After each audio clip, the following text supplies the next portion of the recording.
سڵاتان لەبێ هاوڕێیان هیوادارم هەمووتان لە خۆشی دابن. بەڕێزان هەندێک قسە و باس لەسەر سیاسەتی ناوچەکە دەکەن بە تایبەتی ئەوەی پەیوەندی بە تورکیا و هەرێمی کوردستان و هێزە کوردیەکانەوە هەیە. هەروەکو دەزانن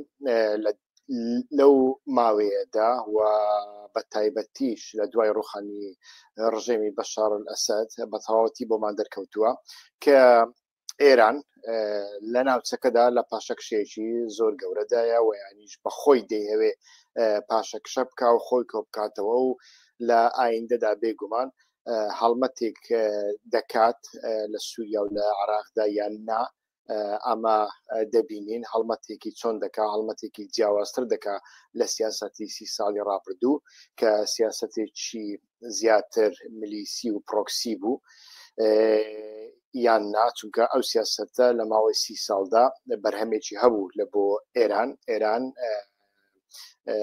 یەک لە گەمەکەرە سەرەکیەکان بوو لە ڕۆژهەڵاتی ناوەڕاستدا و هەموو گەمەکانی دیکەی تێکدان بەڵام ئێستا کە تەماشا دەکەین ئەمە ئەمڕۆکە باوی نەماوە لە دوای 7 ئۆکتۆبەر تەماشا دەکەین سیاسەتی ئێران بە تایبەتیش سیاسەتی ملیسی مەبەسمانە لە پاشەکشێدایە ئێستا کەش دۆناڵد ترامپ دێ وا دیارە سیاسەتێکی زۆر جیاوازتری دەبێ لە ناوچەکە لە ڕۆژهەڵاتی ناوەڕاست و ئەو تیمەی لەگەڵ دۆناڵد ترامپ هاتوونەتە سەر دەسەڵات تیمێکن کە بەگشتی لە ئینگری ئیسرائیلن تیمێکی فاناتیکن ئەمانە هەمویان دەبێ حسابیان بۆ بکرێت لە ئایندەدا بەگشتی هەر بۆیە دەبینین ئێران زۆر ئیتر بە وەستایانە لە ناو پاشەکشەیەکدایە هاتنی مەسعود پزیشکیان هەر بۆ ئەو مەبەستە بوو دیارە ئێستا کەشوا دەبێ بەڵام لێرەدا پرسیارە سەرچەکە ئەوەیە ئەو بۆشایی کە ئێران بەجێی دێڵی چێ پڕی دەکاتەوە لە ناوچەکەدا چێ دەتوانی پڕی بکاتەوە چێ ئەتوانی هەوڵ بدا پڕی بکاتەوە و لە سیاسەتی کورتخایەن و درێژخایەندا ئەمە چی بەسەردێکە بەڕای من جیاوازیە بێگومان تورکیا لێرەدا ڕۆلی سەرەکی پێ هەیە لەوەی کە ئەو بۆشایی ئێران بەجێی دێڵی هەم لە سووریا هەم لە عێراقدا پڕی بکاتەوە لە ڤیدیۆکانی پێشوودا باسم کردوونە بە تایبەتی سنووری عێراق و ئێران دەبێت تا شوێنێکی ململانێ لە نێوان هێزەکاندا ئێستا کە ئەمریکا ئیسرائیل گوشارێکی زۆر لەسەر عێراق دەکەن بۆی حەشدی شاوی بەتەواتی پاکتاو بکەوە یانیش لەناو سوپادا بیتوێنیتەوە حەشدی شاوی بەتەواتی لە ئێران دوور بکەوێتەوە بێگومان عێراق بەخۆی یعنی مەبەستم لایەنە شیعەکانە نەوەکو سونیەکان و کوردەکان لایەنە شیعیەکانیش بە خۆیان مەسافەتێک لە نێوان خۆیان و تاراندا دروست دەکەن ئەمە هەم حکوومەت هەم ئیتاری تەنسیق گەشتونەتە ئەو باوەڕیا و هەم نەجەف یعنی لایەنە مەزهەبیەکەش لایەنە دینیەکەش پێیان وایە دەبێت کارێکی وا بکرێ بەڵام لە بۆ مەسەلەی حەشدی شعبی جارێ زووە بڕیارێکی وا بدەن چونکە ئێمە دەزانین حەشدی شعبی لە دوای سەرهەڵدانی داعشدا حەشدی شعبی توانی عێراق ڕزگار بکە یعنی ئەگەر حەشدی شعبی نەبووایە ئەوە داعش ڕەنگ بێ لە بەغدا بووایە لە حتا لە کەربەلا و نەزەف بووایە ئیتر بۆیە ئەمڕۆکە پاکتاوکردنی حەشدی شعبی بەو شێوەیە کە ئەمریکا دەیەوێ ئیسرائیل دەیەوێ ڕنگ بێ کارێکی زۆر ئاسان نەبێ ڕنگ بێ هەوڵ بدەن فۆرمی ناوەڕاست بدۆزنەوە لە نێوان لایەنەکاندا لایەنێکی دیکە کاتێک ئەڵێن تورکیا دەیهەوێ ئەو بۆشایە پڕکاتەوە یانیش باڵانسی هێزگۆڕاوە و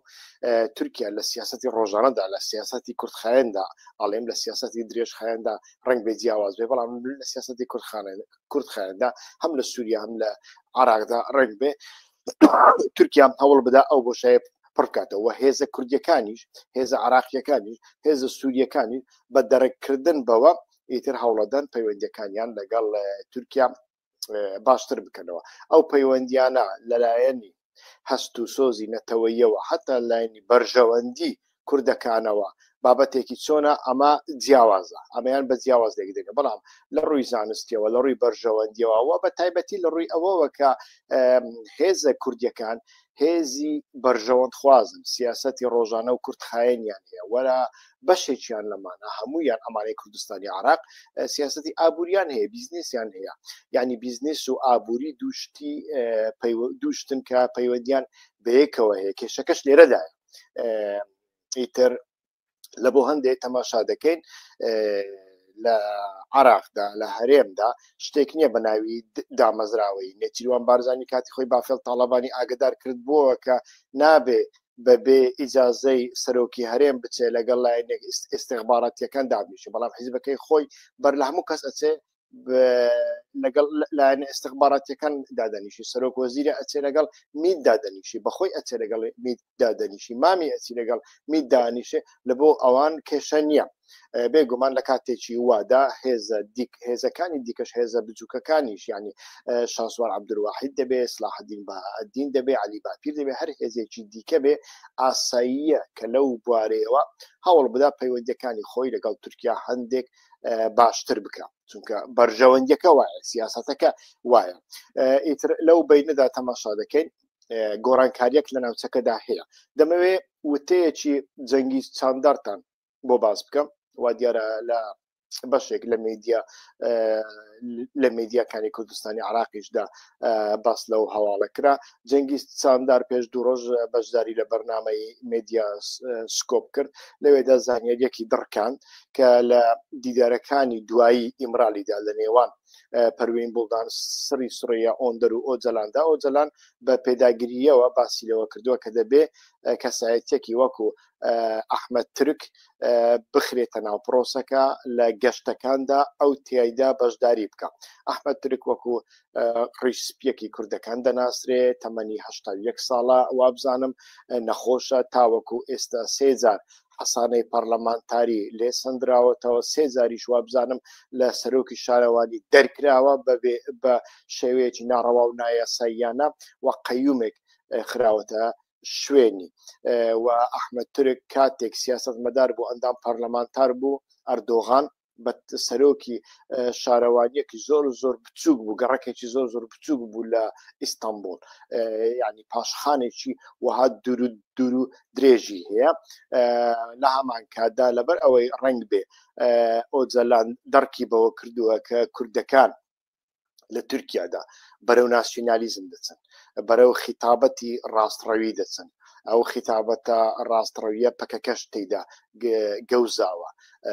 و هیچ مەجالێکی تێدا نێژدوتەوە تەماشا دەکەی خیتابی پەکەکە لەگەڵ خیتابی حیزبە ڕاستڕەوەکانی کوردستانی تورکیا حتا کوردستانی عراق هیچ جیاوازی زیێکی نییە یعنی ئەوانیش دێنە سەر تەلەڤیزیۆن ئەڵێن دەمانەوێت پەیوەندی لەگەڵ ئیسرائیل بکەین تەماشا دەکەی هەندێکیان دەڵێن بەغداش داگیرکەرە بەغداش ئیتر ئەوەی پەیوەندی لەگەڵ بەغداش هەبێت جاشە وەکو تەماشا دەکەین کۆمەڵێک کۆنە شوعی و کۆنە پێشمەرگە و کۆنە چەپ و ئیتر کۆنە دیموکرات و ئەم جۆرە شتانە ئێستا کە تەماشا دەکەین خیتابەتەکەیان لە کوردستانی عراقدا هیچ پەیوەندی بە چەپ نەماوە تەواوەن خیتابەتی ڕاستگەری ناسیۆنالیستی دواکەوتوانەیە پەکەکەش بەداخەوە کەوتوتە ناوە ڕەنگ بێ ئۆجەلان ئاگای لەوە بوو بێ هەر لە بۆ هەندێ لە کاتێکدا کە سری سوڕیا ئۆندەر کەسێکی تورکمەنە و پەروین بوڵدان کەسێکی عەرەبە تەماشا دەکەن ئیتر ڕنگ بێ بۆەوەی هاوسەنگێک دروست بێ ئەحمەد تورکیشی خستۆتە ناو ئەوانەدا بۆ ئەوەی هەست و سۆزی ئەو کەسانەی کە گیرۆدەی ئاڵوودەی ناسیۆنالیزم بوونە مەبەستن تورکی کوردەکانی تورکیایە هەندێک هەست و سۆزی ئەوانە نەرم بکاتەوە جەنگیز چاندار دەڵێ لە کاتێکدا کە ئۆجەلان وا دەڵێ ئیتر تورکەکان بەپەلە خۆیان دەگەینە لای مەسعود بارزانی پێی دەڵێن جەناب کاتی خۆی چەند ساڵێک دوابزان 2 ساڵ بەر لە ئێستا بوو ئەحمەد تورک بە جەنابتی گوتووە نۆکەری بێگانە نۆکەری تورک ئێستا کەش ئۆجەلان داوا دەکا کە ئەحمەد تورک بەشداری لەو پرۆسەیە بکە ڕای جەنابت چییە ئیتر مەسعود بارزانی ئەڵێ بۆ ئێمە کێشەیەک نییە بە بەشداری تێدا بکە کاریگەری هەیە لەناو کوردەکاندا لێرەدا مەبەستمان بەتەنیا ئەوەیە کە چۆن تورکیا هێزێکە یعنی وڵاتێکە لە بۆ هێزە حیزبە پراگماتیستە بەرژەوەند خوازەکانی ناوچەکە مەبەستم کوردستانە چۆن تورکیا ئەمەنە گرنگە ئەم هێزانەش لە ڕاستیدا لە بۆ تورکیا ئەمەنە گرنگن بۆ لەبەر ئەوەی لەلایەک مەسەلەی سووریا هەیە لەلایەک مەسەلەی عراقەیە بە تایبەتی لەناو عراقدا مەسەلەی شەنگال و کەرکووک و مووسڵ و تالعەفەر هەیە و لەوێدا تەماشا دەکەین حکوومەتی سوودانی هەندێک هەڵمەتی دیپلۆماسی و ئابووری گەورەی سازدان کاتێک چوە بەریتانیا لەگەڵ بریتیش پێترۆلیۆم کۆمەڵی گرێبەستی مێژووی ئەنجامدان. بریتیش پێترۆلیۆم کۆمپانیایەکی زۆر گرنگە کاریگەری لەسەر سیاسەتی دەرەوە هەیە و سیاسەتی دەرەوەی ڕۆژهەڵاتی ناوەڕاستیش تا ڕادەیەک پەیوەندی بە هەموو هێزە هەژمونگەرەکانەوە هەیە مەبەستمان ئەمریکای ئیسرائیلە کاریگەری لەسەر ئەمانە دەبێ. لەو کاتەدا تەماشا دەکەین تورکیاش پێویستی بەو هێزە کوردیانە هەیە. شەنگار سنوور زۆر گرنگە سنووری عراق و ئێران لەو سنوورەدا ئیتە تورکیا دەیەوێت هەژمونی خۆی هەبێ و تورکیا چاوێکی زۆری لە شەنگالە. لەو بارەیەوە تەماشا دەکەین ئەو سیاسەتانەی تورکیا لە کوردخایەندا لە بەرژەوەندی ئیسرائیل و ئەمریکایە. یعنی تەماشاکەن لە دوای 7 ئۆکتۆبر خۆی لە تورکیا کارێکی نەکردووە کە ئیسرائیل پێی ناخۆش بێت. لە ڕووی کردداریەوە تورکیا یەک کاری تورکیان پێ بڵێ کە ئیسرائیل پێی ناخۆش بێت نییە. لە ڕووی کردداریەوە ڕاستە لە ڕووی قسە و ڕیتۆریکەدا قیرەقیری زۆر کردووە، بەڵام لە ڕووی کردداریەوە تەماشا دەکەین تورکیا بۆڕی هەناسەی ئیسرائیل بووە بازرگانی تورکیا و ئیسرائیل 6 قات زیاتر بووە، هەتا وەکو ئێستاش بەردەوام دەکات لە ڕێگای تورکیاش پەترۆل و غازی ئەزەربایجان دەچێتە ئیسرائیل و ئیسرائیل بەوە دەژی و بە تایبەتی بازرگانی مادە کیمیاییەکان و مادەی ئاسن هەموو جۆرەکانی ئاسن لە نێوان تورکیا و ئیسرائیلدا زۆر بەهێز بووە کە ئیسرائیل لەو ماوەیەدا زۆر پێویستی بە ئاسن و هەموو بابەتەکانی دیکە هەیە بۆ ئەوەی چەکیان لێ ساز بکە و ئەمەش لە ڕێگای تورکیاوە گەڕانتی کراوە و گەڕانتی دەکرێت. هەروەکو لە سووریاشدا بینیمان ئەوەی تورکیا لە بۆ ئیسرائیلی کرد هیچ کەس نەیکردووە. یعنی ڕژێمێکی وەها توندی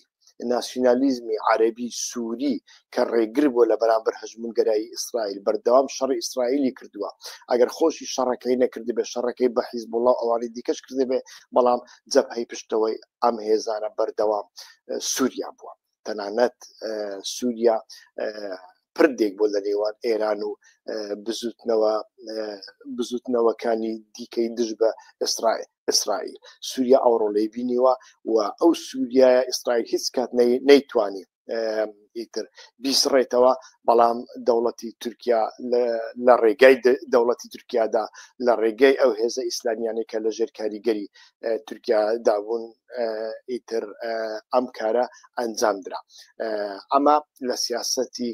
کوردخایەندا وایە، لە سیاسەتی درێژخایەندا ڕنگ بێ ناکۆچی لە نێوان ئەمریکا و ئیسرائیل و تورکیادا هەبێ. ئەمەیان بابەتێکی دیکەیە. یعنی بۆ نمونە ئەمانە هێزە هەژمونگەرەکان هێزە خۆرئاواییەکان بەریتانیا و ئەمریکا و ئیسرائیل تورکیا وەکو ڕەخنەگرە تورکەکان ئەڵێن ئەوان تورکیا وەکو زبڵدان تەماشا دەکەن. ڕاستیش دەکەن زبڵدان مەبەستیان چییە؟ پەنابەر هەیە، پەنابەرەکان دەنێرنێ تورکیا، پەنابەری ئەفغانی هەیە دەینێرنێ تورکیا، پەنابەری سووری هەیە کێشە نیە تورکیامانەیە هەندێک پارەی دەدەینێ لەوێ ئیتر دەیان حەوەینەوە تا کاتی پێویست. چەتە هەنا، چەتە ئیسلامیەکان هەنا، پیاوە ڕیژدارەکان هەنا، ئەو ڕیژدارە چڵکەنانە هەمیان کۆ دەکەینەوە دەیان بینە سەر سنووری تورکیا ئاگای لێ دەبێت بۆ کاتی پێویست. بەڵام لە کاتێکدا ئەو هێزانە کە دەبنە هەڕەشە لە کۆنتترۆل دەردەچن ویانی بە پێی ئارەزوەکانی ئەو هێزە هەژمونگەرانە هەڵسوکەوت ناکەن، ئەو کاتە تەصفیان دەکەنەوە، ئەو کاتە ڕۆڵی سیاسەتی تورکیا لە درێژخایەندا کەمتر دەبێتەوە. بەڵام ئێستا کە ئێمە باسی سیاسەتی کوردخایەن دەکەین مەبەستیشمان لە نمونونەکەی مەسعود بارزانی و ئەحمەد تورک ئەوە بوو کە تەماشا دەکەن تورکیا چ ڕێزێک لە مەسعود بارزانی دەگرێت بەر لەوەی ئەحمەد تورک ببێتە بەشێک لە پرۆسەکە، ئەو پرۆسەیە کە دەوڵەت باخسەری دەستی پێکردووە. تەماشا دەکەین دەوڵەتی تورکیا دەچێتە لای بارزانی و ئیجازەی لێوەردەگرێت کە ئەحمەد تورک ڕێگا دەداتن ئەحمەد تورک بخێنە ناو پرۆسەکە یان نا، چ ڕێزێکی لێ دەگرن بزانە. لە کاتێکدا ئەمانە دوێنێ دەیانگوت بارزانی سەرۆک عەشیرەتێکی دواکەوتووی باکووری عێراق. مەبەستمان ئەوەیە پێویستیان بەو هێزانە هەیە. لێرەدا کێشەکە ئەوەیە هەندێک لە لایەنگرانی حیزبەکان ئیتر بە هەڵە سیاست دەکەن بە هەڵا بابەتەکان لێک دەدەنەوە مەسەلەن تەماشا دەکەین نمونەیەکتان بۆ بێنمەوە لایەنگرانی پەکەکە تەماشا بکە ویانیش ئەمانەی خۆیان لە پشت پەکەکە شاردوتەوە هەتا دوێنێ هەتا ئەمڕۆکە جوێن نەما بە شاسوار عەبدولواحیدی نەدەن کە گوایە شاسوار عەبدولواحید جاسووسە خائینە نابێ بچێتە تورکیا ئیتر تەماشا دەکەین هەر ئەمڕۆکە دەبینین وەفدێکی کەنەکە لەگەڵ شاسوار عەبدولواحیددا دەنیشێ مۆز و سێ و پرتەقاڵ دەخۆن و قسەی خۆش دەکەن پێ دەکەن ڕسم بەیەکەوە دەگرن یعنی ئەوە کاتی خۆی وە بزانم ناوی مام عەزیز بوو زۆر لە مێشە زۆر لە مێشە کاتی خۆی کە لە ناوچەی خواکورک و برادۆز بوو مە بزانم ناوی مام عەزیز بوو مام عەزیز لایەنگرێکی پەکەکە بوو ئیتر زۆر کاری دەکرد لە بۆ پەکەکە و لە بەرخاتری پەکەکەش زۆر جار دژمنایەتی ئەو لایەنانەی دەکرد کە گوایە دژی پەکەکەن و ڕۆژێکیان ئیتر دەینێرن لە بۆەوەی کارێک بکاتن لە دژی ئەو لایەنانە کە گوایە دژی پەکەکەن بەڵام ئەو دەبینی کە پەکەکە بەخۆ لەگر ئەوانەدا دەستی تێکڵ کردووە ئیتر داوای لێبوردنەکەم بەڵام ناچارم قسەکە وەک خۆی بجێڕمەوە لەگەڵ چەند برادێکی دیکەش ئەوە باس کرد ئەڵێتن لەو کاتەدا ئەڵێتن ئەوانەی لە کوردستانی عێراقدا سیاست لە بۆ پەکەکە دەکەن لە کۆتاییدا بەتەنیا گو خواردنیان بۆ دەمێنێتەوە قسەیەکی وا دەکە ئەوە لە کاتێکدا مام عەزیز وا بزانم دەکاتە 20 ساڵ بەر لە ئێستا 25 ساڵ زیاتر بەر لە ئێستا و قسەی کردو کەسێکی نەخوێندەوە کەسێکی شوان لە دەشتاییەک لە چۆڵەواریەک ژیاوە بەڵام ئەزمون وای لێ کردووە دەڕک بەوە بکە لێرەدا تەماشا دەکەین سیاستەکە چەند بە شێوەیەکی دووڕوانە بەڕێوە دەچێت یعنی لە بۆ هەندێ من قسەیەکم هەیە ئەگەر دەتهەوێ لایەنگری پەکەکە بی لایەنگری سیاسەتی پەکەکە مەبە لە کوردستانی عێراقدا سیاسەتی پەکەکە لە کوردستانی عێراقدا بریتیە لەو کەنەکەیە هیچی دیکە نیە بەڕاستی هیچی دیکە نە استراتیژیە نە سیاسەتیە نە ئەخلاقی هەیە هیچی دیکە نیە ئەوە بە ئاشکرا من ئەمە خۆ بەتەنیا لێرە باس ناکەم من لەگە بەرزترین کادری پەکەکە ڕۆژانە ئەم قسانە دەکەم کە کاتێک ئێمە 2 بە 2 3 بە 3 دانیشتوونە ئیتر دەنگیشان لێوە نایە بەتەنیا سری خۆیان بادەدەن دەگەی کەسێک نییە بتوانێت ئەمە ڕەت بکاتەوە چونکە لە شوێنێکدا تۆ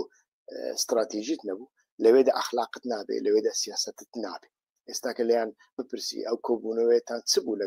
لەگەڵ شاسوار ئەڵێن چوینە نەسیحەتی بکەین بۆی ببێتە پیاوێکی باش و خیانەت نەکا و نەچێتە تورکیا و ئەم جۆرە شتانە ێ باشە شاسوار بۆ نەچێتە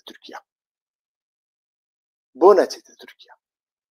یعنی من لەوە تێناگەم من لەوەدا کێشەیەکم لەگەڵ ئەوە نییە کە شاسوار بچێتە تورکیان نەچێتە تورکیا هەروەکو وتم ئەو هێزانە هێزی بازرگانی هێزی بەرژەوەندی کوردخایەن و درێژخایەنیانە لە هەمان کاتدا هەموو ئەو هێزانە دەبێ بەرژەوەندی خۆیان لەگەڵ دراوسێکانیان بپارێزن یعنی ئەمە نەماوە وەکو جاران ئێستا کە حیزبوڵڵاش دەبێتەوە حیزبوڵڵای لوبنانی لە مەودووە نابێتە حیزبوڵڵای کە قاچێکی لە سووریا بێ و قاچێکی لە فەڵەستین بێ هەروەکو حیزبوڵڵاتان بینی لە سووریادا ئەمجارە بە هیچ شوێک مداخەلەی نەکرد چونکە دەیەوێ بەرژەوەندی لوبنان لە بەرچاو بگرێ ئەگەر بێت و قاچێکی لەوێ بێ قاچێکی لەوێ بێ وڵاتەکەی دەخاتە ناو گەورەترین قەیران و ئێستاکە حیزبوڵڵا ئەوە 10 ساڵە 15 ساڵە لوبنانی کردوتە هەژارترین وڵات خراپترین وڵات نانیە خەڵک بیخۆ لەوێ کارەبا نییە ئاو نییە هیچ شتێک نییە وای لێدێ ئیتر بۆیە سیاستکردن بەو شێوەیە کلاسیکیا بەو شێوەیە دڵسافیا بەو شێوەیە نەزانیە نابێ ئەگەر ئەتۆ ئەوەت کرد دووڕوویەکی زۆر گەورەت لە بۆ دەمێنێتەوە و حیزبەکەت لە کۆتاییدا هەموو کارە خراپەکان بە تۆ دەکا و لە دواییدا بەتەنیا قۆزۆڵ قورتت لە بۆ دەمێنێتەوە چۆن ئێستا باسمان کرد ئیسرائیل ئەمریکا بەریتانیا هەموو کارە پیسەکان و کارە خراپەکان بە تورکیا دەکەن داعشەکان لە ڕێگەی تورکیا پەروەردە دەکەن و بەگژ زیهانی بەردەدەن ئەڵقاعیدە لە ڕێگەی تورکیا پەروەردە دەکەن و نار و شەکل و چاو توتون و فیشکی دەدەنێ بەگژ زیهانی بەردەدەن و لە کۆتاییدا لەو وڵاتانەی کە باریان قورسە بۆ نمونە پەنابەر زۆرە بۆ ئەوەی ئابڕیان نەچێ هەموو پەنابەرەکانیان دەنێرنە ئەوێ حتا 2 ساڵ بەر لە ئێستا ئەوروپا لە ئەوروپا یان شتێکی زۆر زۆر سیر بوو ئەوروپا لەگەڵ تورکیا بازرگانی کردووە بۆ ئەوەی ئەو زبڵەی کە لە ئەوروپا دەمێنێتەوە و ناتوان فڕی بدەن چکە پیسە کێشەی ژینگەی لێ دەکەوێتەوە و ناتوان ئەو زبڵە ڕیسکیلاژە بکەنەوە بیکەنەوە مادە ئەو جۆرە زبڵانە بڕیاریان داوە بینێرنە تورکیا بەڵام کۆمەڵگای مەدەنی تورکیا گوشارێکی زۆر زۆر گەورەی لەسەر دەوڵەتی تورکیا ساز کرد بۆ ئەوەی ئەم کارە نەکائیتر ئاشکرا بوو لی پاشگەز بوونەوە ئەتۆش کە لایەنگری حیزبێکی دەبێ هەڵسوکەوتێکی استراتیژیانە و ئەخلاقیانە و عاقلانە و منطقیانە هەبێ ئێمە لە ڕوانگەی ئەزمونەوە ئەو قسەی دەکەین چونکە ئەزمونمان هەیە بەڵام ناتوانم حەز ناکەم لە باسی ئەزمموی شخصی خۆمان بکەین ئێمەش ئەوەمان بەسەر هاتووە و ئەمە وەکوتم لەلایەک ئەنجامی دڵسافی و دڵسۆزی و نەزانی و قوڵ نەبوونەوەیە لەلایەکی دیکەش ئەو تاڵێمان نیشان دەدا کە سیاسەتی نێودەوڵەتی وهایە ئەتۆ ئەگەر قاچێکت لەو دەوڵەت بوو قاچێکت لەو دەوڵەت بوو قاچێکی کەش لەو دەوڵەت بوو لە کۆتاییدا لە شوێنێکدا دووڕوویی پارادۆکس دەردەکەوێت ئەمە زۆر زۆر گرنگە ئینسان تێی بگاوە لەو چوارچێوەیەدا ئینسان بتوانێت لایەنگری لایەنێک بێ ئەگەر دەتەوێت خزمەت بە پەکەکە بکەیت بڕۆ 5 کتابەکەی دوایی ئۆجەلان بخوێنەوە ئۆجەلان لەمڕۆ بەدواوە لە زیندان ویانیش لە دەرەوەی زیندان ئەگەر هاتە درەوە هەڵەیەکی کرد کەم و کورتێکی کرد کەم و کورتێکی استراتیژی زۆر زۆر گەورەشی کرد گرنگ نییە بەڵام تیۆریەکانی سەرباری ئەوەی کۆمەڵێک کەم و کورتی تێدا هەیە کۆمەڵێک شت هەیە من لەگەڵی دانی بەڵام بڕۆ ئەو تیۆریانە بخوێنەوە هەزمی بکە و کە خوێنتەوە هەزمت کرد و ویستت لی تێبگەی لە ڕێگای پەکەکە و کەنەکە یعنی پەکەکەی عراقڵێ هەوڵمەدە لی تێبگەیت چونکە ئەمانە نەوەک لە کوردستانی عراقدا لە شاخەکانیش لە ئەوروپاشدا ساڵانە ڕنگ بێ 9 مانگ کاتی خۆیان بەو پەروەردەیە تێپەڕێنن بەڵام پەروەردەکە چۆنە پەروەردەکە ئەوە نییە وەکو ئەوەی کە من ئێستا بە سەربەستی قسەی لەسەر دەکەم وەکو ئەوەیە کە ئەتۆ لە مزگەوتێک قورعان لە بۆ مسلمانان بخوێنیەوە بەتەنیا دەنگت بەرزکەوە قورعانەکە بخوێنیەوە بڵێ حەزرەتی محەممەد وای گوت قال الله قال چی بکە بەسەیت ئەو مسلمانانە لە ڕووی ئەخلاقیەوە لە ڕووی پرەنسیپەوە لە ڕووی مەبدەعەوە لە ڕووی چالاکیەوە لە ڕووی کردداریەوە هیچ گۆڕانکاریەکیان بەسەردا دێ نەخێ ئەگەر گۆڕانکاریان بەسەردا هات باە دەبواە ئێستا مسلمانەکان لە جیهاندا عاقلترین بەشەر بوونایە پاکترین بەشەر بوونایە بە ئەخلاقترین بەشەر بوونایە بەڵام لەبەرەوەی شێوازەکە خەڵەتە شێوازی ئەو پەروەردەیە کە پەکەکەش دەیکا بە هەمان شێوێ پەرتوکان دەخوێنەوە بەڵام وەکو بڵێ وەکو ئێستا ئێمە قسەی لەسەر دەکەین ئەتۆ بێ بە ئاشکرا بە ئازادانە هەموو کون و کەرەبەرەکان لێکۆڵینەوەی لەسەرکەی پرسیاری لەسەردانێ حتا پرسیار لەسەر قسەکانی ئۆجەلان دابنێ ئەمە نییە کاتێک ئەمە نەبوو تێگەشتنێکی ڕێکوپێک دروست نابێ و لەمەدا ئەتو تێناگەی بۆیە ئەگەر دەتەوێت تێی بگەی ئەو پێنج پەرتوکەی دوایی کە نووسیوێتی هەر هەمویان بە هەموو زمانەکان هەن لە هەموو شوێنێک دەستی ئەو کەسانە خۆشبێکت تەرجمەیان کردوتەوە ئەتوانی بیخوێنیەوە و ئەتوانی لی تێبگەی مەسەلەن من خەڵکم بینیوە بەڕاستی لە بەرازیل هاتووە پەکەکە ناناسێ کورد زۆر باش ناناسێ ڕنگ بە یەک ڕۆژی کوردستانی نەبینی بێ بەڵام پەرتوکەکانی ئەو پێنج پەرتوکەی ئۆزەلان یەک دوانێکی خوێندوونەتەوە زۆر زۆر زۆر زۆر لە کادرانی پەکەکە باشتر لە ئۆجەلان گەیشتووە ئێستاکە لە بەرازیل گەورەترین ڕێکخراوی ڕنگ بە ڕێکخراوەکە زۆر زۆر گەورە نەبێ بەڵام زۆر زۆر بەکاریگەرە زۆر زۆر بەکاریگەرە يعني بچێتە هەر ماڵێک بستە هەر چێخانێک بستە هەر کۆنفرانسێک ئەوێ کۆنتترۆل دەکە تەماشای لایەنگرانی پەکەکە دەکەی چۆن لێرەدا کێشەیەکی دەبێ ئێوە لەسەر ئەو کێشەیە قسە بکەن نەوەکو بێن پەلاما بەتەنیا پەلاماری شاسوار بدەن من پێتان دەڵێم ڕێی من هەر کەس دەزانێت لەسەر شاسوار و نەوەی نوێ چییە هەر کەسێک بیزنسمان بێ و لە بۆ خاتری بیزنسەکەی ببێتە پۆلتیکمان ینی پیاوی سیاسی من بە یەک قڕوش نایگۆ ئەوەی ناکەم نایکڕ جا شاسوار دەبێت بافێڵ دەبێت بارزانی دەبێت تەکەکە دەبێت ئەو جەلان دەبێت هەر کەسێک دەبێت شاسوار لە هەمویان زیاتر ئەمێ بنەماڵەی بارزانی بەخۆیان سیاسی بوون پاشان بوونەتە بیزنسمان ڕنگ بە سیاستیان کردبێت لە بۆ بیزنس بنەماڵەی تاڵەبانی بەخۆیان سیاسی بوون پاشان بوونێتە بیزنسمان بەڵام تەماشا دەکەی شاسوار لە سەرەتاوە بیزنسمان بووە ئینجا بۆتە سیاسی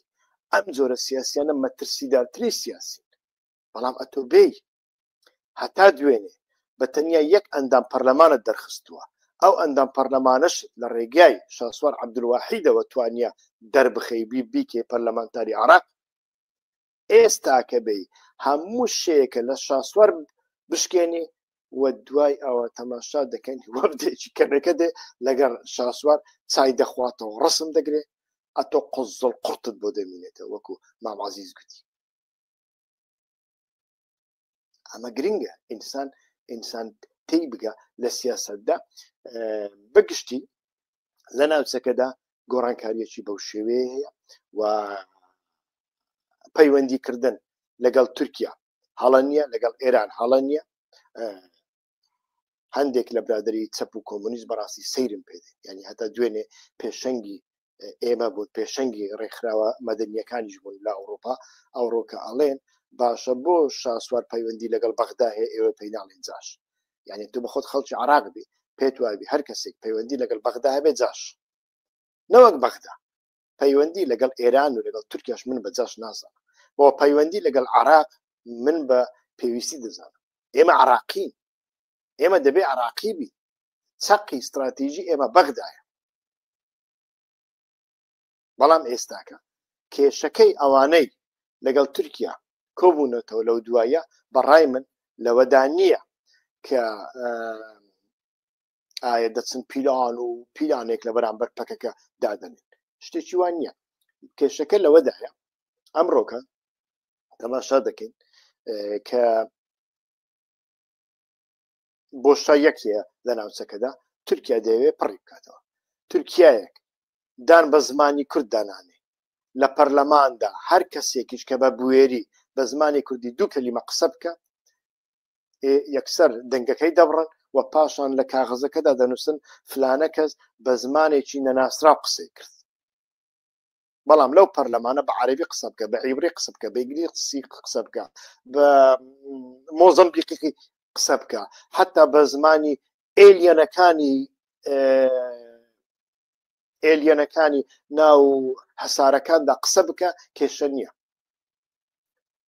ئەو تورکیایە ئێستاکە ڕنگ بێ چاوی لەوە بێ جارێکی تر کۆنتترۆلی هەبێتەوە لەسەر خەتی وزە لەسەر نەوت لەسەر غازی سروشتی و بە تایبەتی لەسەر شەنگە باشە بۆ من نەچم لەگەڵ ئەو بەغدادا ڕێک بکەوم داهاتەکانی تەسلیم بکەم من بۆ بچم لەگەڵ ئەو تورکیایە ئەردۆغانیە ڕێک بکەوم هەڵەیەکە هەڵە کوشندەکە لێرەدایە و لە ڕووی استراتیژیەوە ئاڵێ لە ڕووی سیاسەتی ڕۆژانە باسم کرد تورکیا ڕۆڵێکی هەیە بەڵام لە ڕووی استراتیژیەوە بەڕاستی دوو لایە لە ڕۆژهەڵاتی ناوەڕاست باڵانسی هێز